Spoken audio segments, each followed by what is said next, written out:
కొన్ని లేదు, మనం ఏదైనా కూర్చొని ఆల్రెడీ ఒక భారతీయ జనతా పార్టీ లాంటి ఒక పెద్ద బలమైన పార్టీలో ఉంటే నేను కూర్చోబెట్టి నేను ఒక కద్దరు లాల్చి పైజం వేసుకుని సంచి పెట్టుకుని తిరగడం సిద్ధమే. కానీ మన అలాంటి పార్టీ కాదు మనది. అన్నీ నేనే అవ్వాల్సి వచ్చింది.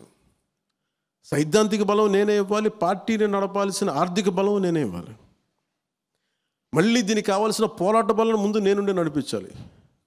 అంటే 3 అంచెల పోరాటం చేస్తే కానీ పార్టీని 15 సంవత్సరాలు ముందుకు నడపలేకపోయాను. నిలబడ్డాం కాబట్టి దీనికి ప్రేరణ తీసుకొని చాలామంది వచ్చారు. యువత, కొంతమంది ఆడపడుచులు వచ్చారు, యువత వచ్చారు. పోరాటం స్ఫూర్తి జనసేన. పొద్దున్న కొండతల రామకృష్ణ గారు మాట్లాడుతూ కలిసినప్పుడు ఒకటే మాట అన్నారు, నేను పోరాటం, నాకు మీ ఫైటింగ్ స్పిరిట్ ఇష్టం, ఎందుకు నేను అలా వచ్చాను ఉత్తరాంధ్ర పోరాటం నాకు అందుకు. ఎందుకంటే ఆయన ఒక సీట్, నేను ఆయన ఏ విధంగా కన్విన్స్ చేయగలను చెప్పండి పార్టీలోకి రమ్మని చెప్పి. ఎందుకంటే నేను ఎవరిని ఎందుకు పిలవనంటే మీరు నన్ను అర్థం చేసుకుని ఇష్టపడి వస్తే మనం చేసే ప్రయాణం వేరుంటుంది. మనోహర్ సార్కి కూడా అదే చెప్పాను, పెద్దలు మనోహర్ గారికి కూడా.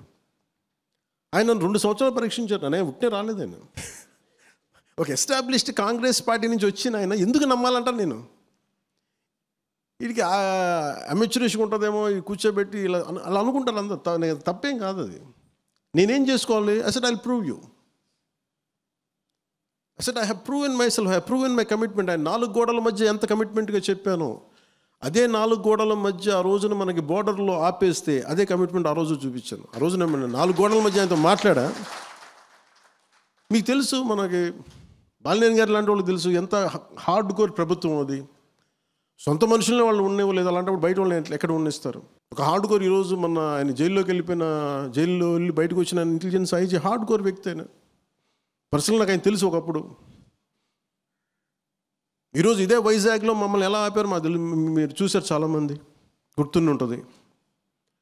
ప్రభుత్వంలోకి వచ్చి రాగానే నాకు పదవి రాలేదంటే అసలు ఈ ఎలక్షన్లు మీరు అంటే అందరికీ ఇదే అడుగుతున్నాం.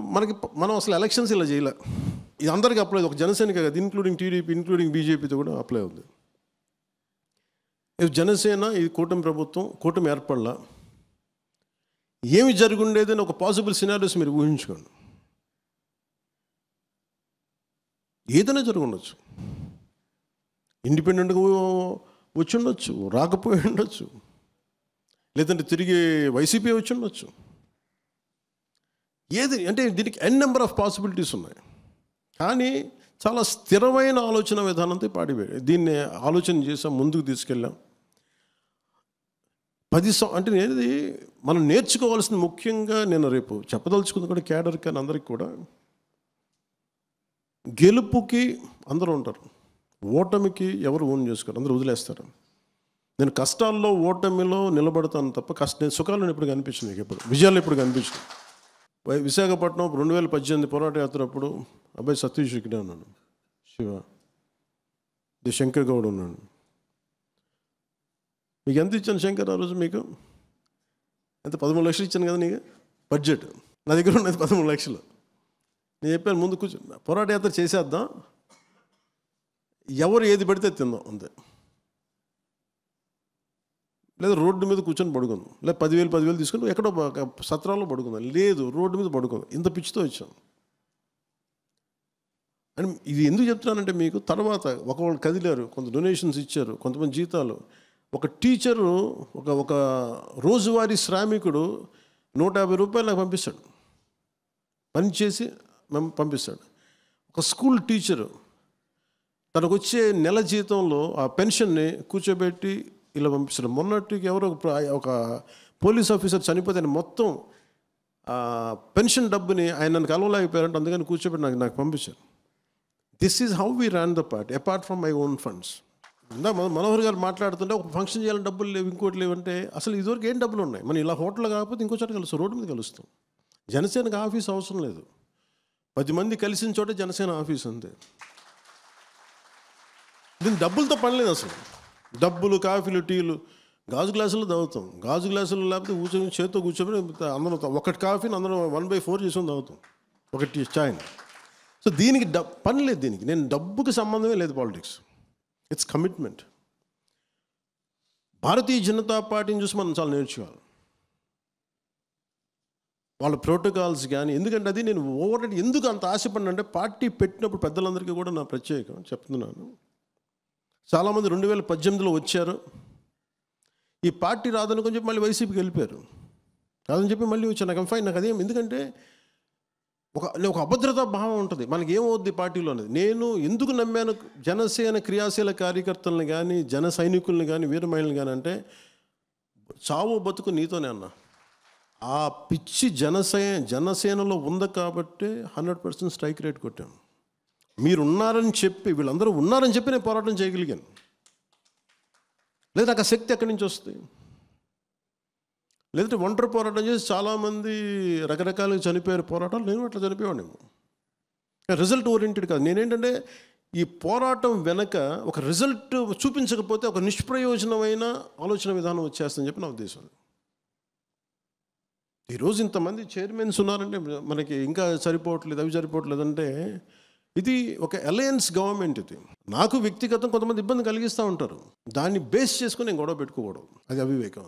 ఒకసారి మా బ్రదర్కి మేము కొన్ని ఇవ్వాలనుకుంటే కొన్ని ఇవ్వలేం. దాన్ని బేస్ చేసుకొని కూర్చోబెట్టి గొడవలు పెట్టుకోం. దాన్ని బేస్ చేసుకొని కొన్ని బయటికి రాలేం, అలా కుదరదు అట్లా. ఎందుకంటే మనందరి కమిట్మెంట్ మేము ప్రామిస్ చేసినప్పుడు జనం ఎందుకు ఇవ్వాలి? 164 సీట్స్ ఎందుకు ఇవ్వాలి? ఏ బేసిస్లో 21 ఎంపీస్ 164 సీట్స్? దేనికంటే వాళ్ళు నమ్మారు. వీళ్ళందరూ కూర్చొని ఒక కష్టపడతారు. వాళ్ళు నిజంగా చెప్తాను, ప్రజలకున్నంత అవగాహన మన కేడర్లో కొంత కొరబడింది, నాయకత్వంలో కొంత కొరబడింది. వాళ్ళు ఇంకా బ్రాడ్ మైండెడ్తో ఉన్నారు. వాళ్ళు అడుగుతుంది ఏంటంటే మీ టైం మిమ్మల్ని అడుగుతారు, మా బాధ విను, మా కష్టం విను. నా ఉదాహరణకి చాలాసార్లు ఎడ్యుకేషన్ శాఖ గురించి వస్తాయి, వేరే శాఖల గురించి నా దగ్గరికి వస్తుంటే నేనేమింటానంటే, అమ్మ నా శాఖ కాదు కానీ నేను వింటానంటే, అన్న నాకు తెలుసు, మా సమస్య వినన్నా చాలు. మనం వినటానికి కూడా ఓపిక లేదు. మనల్ని ఎవరన్నా ఎందుకు ఆపుతారు చెప్పండి? మన నియోజకవర్గాల్లో మనం పని చేసుకుంటూ వెళ్తే మనల్ని ఎవరు ఆపగలరు? వాటాలు కావాలంటేనే గొడవలు అవుతాయి తప్ప పని చేయాలనుకుంటే గొడవలు రావు. నేనేం పెట్టుకున్నా, నేను వచ్చింది, నేను నిజంగా నాకు డబ్బులే కావాలంటే మన సినిమాలు ఉన్నాయి, మనం చెప్తా ఉన్నాను. I lead a very luxurious life. If I would be in cinema I can lead an excellent life. ఎండ పడకుండా నీడ పట్టున సన్నిహితో ఒక ఆయన చెప్తూ ఉంటారు, నువ్వు డేట్స్ ఇస్తే మేమే ఒక కథ అనుకొని, నువ్వు నీకు గొడుగు పట్టుకోవడానికి ఒకళ్ళు, షార్ట్లో పడితే నీకేం దెబ్బ తగిలితే కట్టడానికి ఇంకో ఫిజియోథెరపిస్ట్, ఇంతమందిని పెట్టుకొని మేమే కథ ఆలోచించుకొని మేమే కష్టపడి నువ్వు వచ్చి జస్ట్ 4 యాక్టింగ్ చేస్తే చనిపోద్ది, నీ డబ్బులు ఇస్తాం. అలాంటిది నువ్వు ఇవన్నీ వదిలేసి నువ్వు వెళ్ళి కూర్చొని రోడ్ల మీద కూర్చుంటా, వాళ్ళతో పడతావు, వీళ్ళతో పెడితే ఏంటి నీకు కర్మ అంటే? ఇది నా దేశం అంటే నాకు పిచ్చి అండి, ఇది నా మ్యాడ్నెస్. నా బాధ ఎక్కడ ఉంటుందంటే, నన్ను భారతీయుడిగా పెంచారు అందరూ. భారతదేశంతో భారతీయత అని పెంచారు. భారతీయత అని పెంచి తమిళనాడులో ఉన్నప్పుడేమో నువ్వు గొల్టీ అని చెప్పి, నువ్వు తెలుగు రివర్స్ చెప్పి నువ్వు గొల్టీ అని చెప్పి అక్కడ తిట్టి, మరి మన దేశం, మన తెలుగు రాష్ట్రం అంటే నువ్వు తెలంగాణకు, నేను ఆంధ్ర వాడిని అయిపోయి, ఆంధ్రాకి వస్తే నువ్వు ఏ కులం, ఈ కులానికి నీకు సంబంధం లేదు, అసలు పిఠాపూర్ వెళ్తే అసలు నువ్వు నేటివే కాదంటున్నాను నన్ను. ఇప్పుడు ఎలక్షన్ టైంలో అంటే ఎక్కడికి వెళ్తే ఎక్కడ పారిపోతాయి ఈ దేశంలో? సో నాకేనంటే ఇది షార్ట్స్ ఇప్పుడు నేను కూర్చోబెట్టి ఇది అంటే ఇది బేసిక్గా divisiveness is a disease in human nature. దాని ఏం తప్పు పట్ల, అది పార్ట్ ఆఫ్ నేచర్ అంతే, ఇంక మనం ఏం చేయలేం దానికి. But how do we address it? నా దగ్గరికి 100 ఇంటెలిజెన్స్ రిపోర్ట్స్ వస్తూ ఉంటాయి, ఎవరు ఏం చేస్తున్నారు ఏంటి అనేది. నేను ఇట్లా వాక్య చూస్తూ ఉన్నాను, ఒక్కొక్కళ్ళు ఏం చేస్తారు, ఇంత చేస్తారు, అవునా ఇట్లా జరుగుతుంది, ఇలా జరుగుతుంది. మన కార్యకర్తలు చెప్తూ ఉంటారు, జన సైనికులు చెప్తూ ఉంటారు, పంతాలు వచ్చేస్తున్నాయి, కోపాలు వచ్చేస్తున్నాయి. దీనికే మనం పార్టీ పెట్టింది. మీ కష్టాలు ఎప్పుడన్నా ఒకసారి చూడండి అందరూ.